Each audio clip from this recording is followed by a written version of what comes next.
BA second year political science second paper Indian political system के students, unit 4 में आज का हमारा टॉपिक है भारत की चुनाव पद्धति की विशेषताएं, characteristics of Indian electoral system. Bharat एक लोकतांत्रिक देश है और लोकतांत्रिक व्यवस्था में चुनाव होना एक महत्वपूर्ण बात है। लोकतांत्रिक व्यवस्था के सुचारू संचालन में चुनावों की महत्वपूर्ण भूमिका होती है। चुनाव के इस महत्व को स्वीकार करते हुए ही भारतीय संविधान के भाग 15, जिसके अनुच्छेद 324 से 329 तक में निर्वाचन से संबंधित ही उल्लेख किया गया है। भारत में चुनाव पद्धति की कुछ महत्वपूर्ण विशेषताएं हैं। जैसे पहला है कि भारतीय संविधान के द्वारा वयस्क मताधिकार को अपनाया गया है। निर्वाचन सूची बनाई जाती है। मतदाताओं की संख्या हर चुनाव से पहले उसमें जोड़ी जाती है। नई मतदाता सूची का निर्माण होता है। इन मतदाता सूची में जिन मतदाताओं को शामिल किया जाता है उसमें आज के समय में 18 वर्ष उसकी आयु है, लेकिन अगर हम इससे पूर्व की बात करें तो 1989 में 61वां एक संवैधानिक संशोधन हुआ था, जिसमें वयस्क व्यक्ति की आयु 21 से घटाकर 18 वर्ष कर दी गई थी। इससे पूर्व 21 वर्ष का मतदाता ही वोट देता था, लेकिन जब 61वां संवैधानिक संशोधन हुआ 1989 में तो 21 वर्ष से घटाकर 18 वर्ष मतदाता आयु कर दी गई। इसलिए अब भारत का वो प्रत्येक नागरिक जो 18 वर्ष का हो चुका है वह मताधिकार कर सकता है। दूसरी जो विशेषता है वो है आरक्षित स्थानों सहित संयुक्त निर्वाचन की पद्धति। ब्रिटिश शासन के समय भारत में सांप्रदायिक निर्वाचन प्रणाली को अपनाया गया था, जिसकी वजह से अलग अलग संप्रदाय को लेकर अलग अलग सांप्रदायिक प्रतिनिधित्व की व्यवस्था की गई थी और अलग अलग सांप्रदायिक निर्वाचन क्षेत्र बनाए जाते थे। इसकी वजह से भारत में सांप्रदायिक जो विभिन्नता है, विरोध है, वो पैदा हुआ। लेकिन जब भारत स्वतंत्र हुआ और भारत का नया संविधान बना तो सांप्रदायिक प्रतिनिधित्व को समाप्त कर दिया गया और उसकी जगह संयुक्त निर्वाचन पद्धति को अपनाया गया।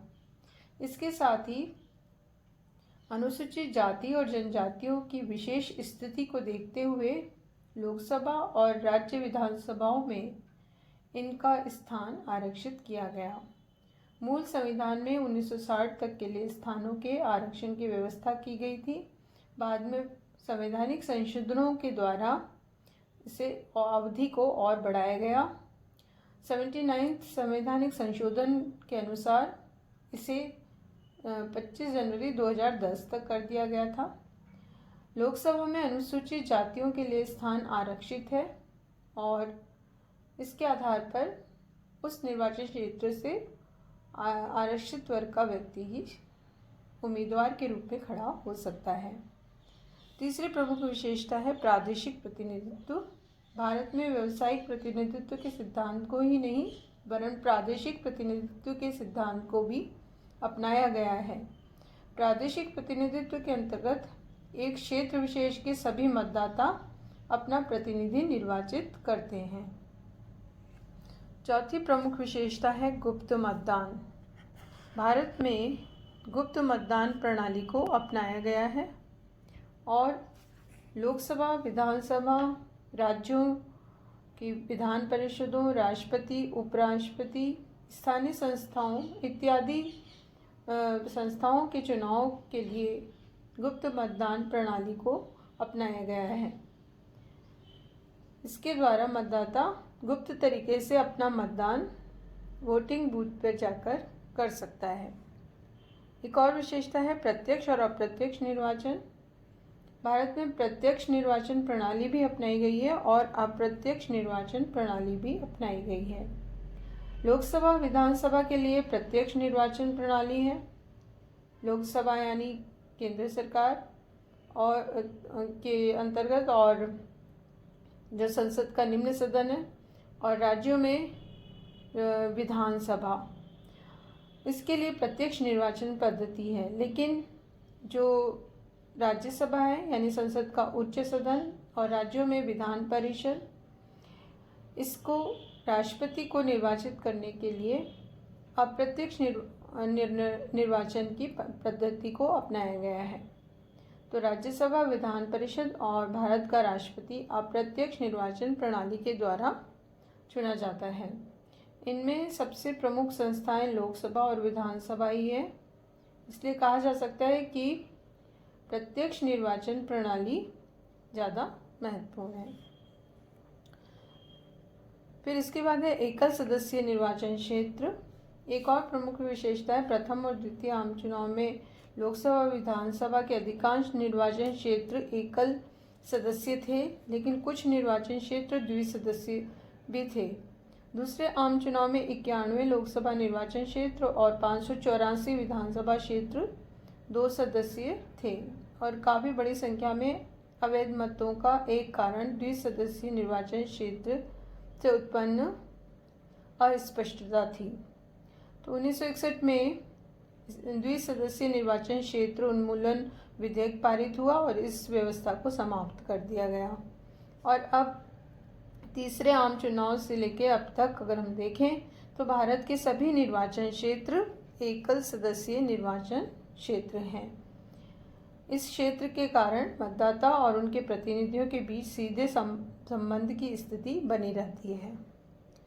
फिर एक और विशेषता है साधारण बहुमत की पद्धति और आनुपातिक प्रतिनिधित्व प्रणाली। भारत में विविध संस्थाओं के चुनाव के लिए ये दोनों पद्धतियों को अपनाया गया है।